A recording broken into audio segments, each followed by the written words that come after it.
Mengawali putaran 2 kompetisi Liga 2 musim 2024-2025, Sriwijaya FC akan bermain di kandang Stadion Gelora Sriwijaya Jakabaring menjamu Dejan FC Minggu sore 10 November 2024. Setelah sebelumnya di putaran pertama Sriwijaya FC membawa pulang kekalahan 1-0 di kandang Dejan FC, dalam pre-match press conference Henry Susilo pelatih kepala Sriwijaya FC optimis di laga pembuka putaran kedua, tim Sriwijaya FC mampu meraih kemenangan.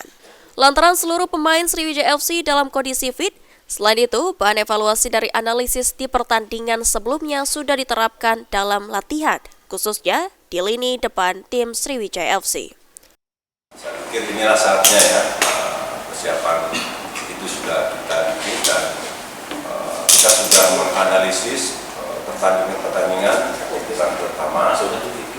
Kita sudah dapat bahannya dan beberapa minggu ini kita sudah persiapkan dan kita sudah cairkan masalah itu dan kita sudah terapkan di latihan. Yang mudah-mudahan kita berharap ada progres di latihan dan itu kalau saya lihat sendiri memang ada progres di situ. Ya, semua berjalan baik dan saya pikir sekali lagi kita akan mencoba untuk merengsek papan atas ya karena kesempatan itu masih terbuka. Pada putaran pertama, tim Sriwijaya FC berada di posisi ke-8 grup A dengan total 6 poin.